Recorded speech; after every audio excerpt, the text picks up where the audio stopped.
Who doesn't love an onion bhaji?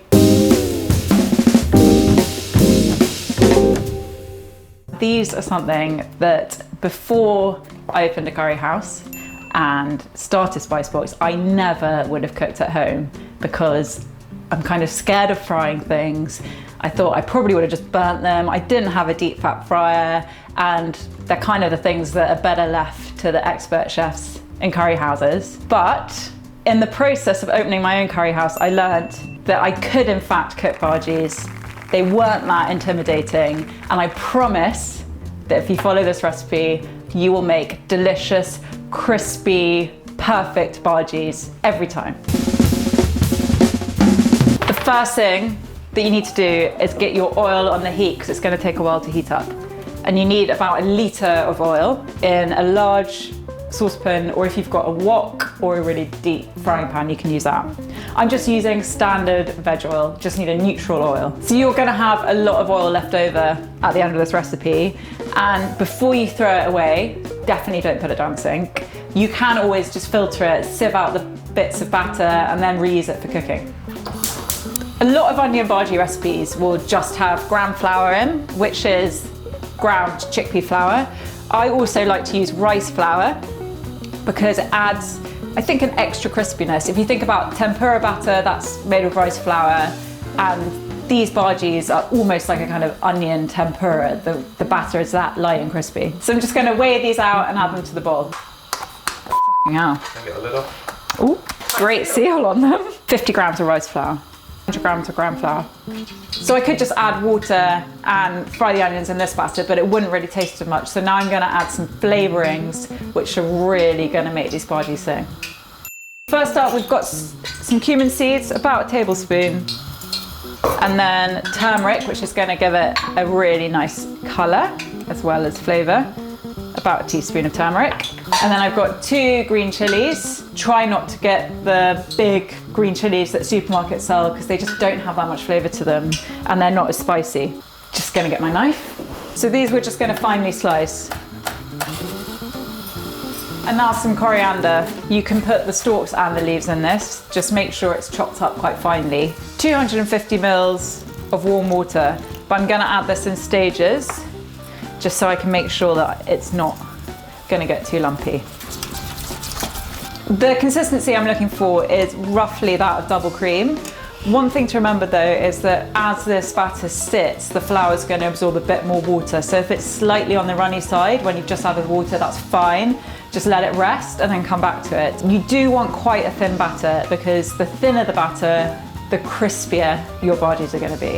If it's too thin, then it's going to be a bit of a nightmare and the batter will go everywhere, so you just don't take it too far. Double cream. So next I'm going to add juice of half a lemon, which is going to give a nice little zesty kick to it, and then also about a teaspoon of salt. Whisk it all up and let it sit. Onions. If you can get Spanish onions for your bhajis, I highly recommend them. Definitely want nice large onions. I've got coriander everywhere. Is that an issue? So 2 big onions is going to be enough for around 4 hungry bhaji eaters. Don't leave your oil on and forget about it, because that's how fires start. These onions I'm going to slice thinly into half moons. I am really bad with knife skills, so just don't panic when I say thinly sliced. If you can't face slicing your onion with a knife, you can always use a mandolin. Put it on the kind of thicker setting and it will give you consistent thickness, which is what we're looking for, because we want the onions to cook evenly in the batter when we fry them. I just can't be trusted with a mandolin. Every time I use one, I end up with a horrible injury, so I'm gonna try and cut mine as evenly as I can. You would have thought by now that I'd be quite good at chopping. It just hasn't happened yet, considering how many onions I've chopped in my life. Ooh. Batter's been sitting for about 5 minutes and already it's thickened up a bit. I'm happy with that consistency. If once I've added the onions in and they might have released a bit more juice in, I can always top it up with some flour. When you put the onions in, just make sure that you're breaking up the strands as much as possible, because that's gonna ensure that it gets really nice and crispy. Best way to mix your onion in is by hand, and then you can also do some extra breaking up of the strands. I just remembered that I need to put an apron on for this bit. Cut to me wearing an apron. Right, the onion has released a bit of water back into the batter. That's a tiny bit too thin, so I'm just gonna add a bit more gram flour. I like using my hands anyway, because then you feel it and you know what you're working with. I'm just going to test if the oil is ready by dropping a tiny bit of onion into the oil. That's exactly what we're looking for. You want it to fizzle, turn golden brown, but not too quickly, otherwise it will burn. This can take a bit of adjusting, you know, don't be too scared. If it's too hot, just take it off the heat for a bit and let it cool down. I'm going to test it now with a bhaji, and then we'll see if the batter needs adjusting or if the heat of the oil needs adjusting. When you put your onion into the oil, you want to glide it across the surface of the oil, and that's going to create a nice thin layer of bhaji. So I like my bhajis almost web-like, not like a clumpy ball, and that means, again, it's going to be really crispy because you've got maximum surface area exposed. So once it's gone golden, and it's kind of come together like that, just flip it over so you cook it on the other side. Be gentle though, because you don't want the oil to spit out. If you're worried it's cooking too quickly, just take the pan off the heat. The oil will retain the heat, it will carry on cooking, it'll be absolutely fine. 2 to 3 minutes and it will be ready. It's all, you've just got to trust your intuition on this, because every onion's different, every batter will behave differently, the oil will be a different temperature, so just use your eyes and just trust yourself, it's going to be okay. When it's nearly done, just put some kitchen roll onto a plate to absorb any excess oil, and just put it gently on the kitchen paper. While it's still hot, I like to add the salt. I don't know why, but I feel like it kind of just clings to it better when it's hot. I use fine salt for this.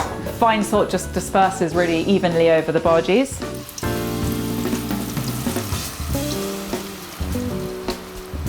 These are ready. You could just serve them straight on the kitchen roll. I'm going to try and make it look a bit fancier and take them off. In the book, I recommend serving these with my mango and dried apricot chutney, the recipe for which is also in the book.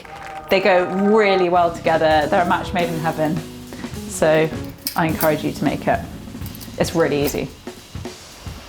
These kilner jars. You can do it. I'm so graceful. There you have it. Onion bhajis, made at home without a deep fat fryer, perfectly crispy and delicious. Try it with some chutney.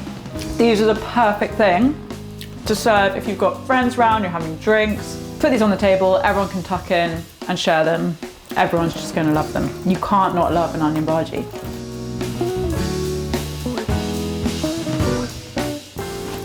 They are really good. Do you guys want some?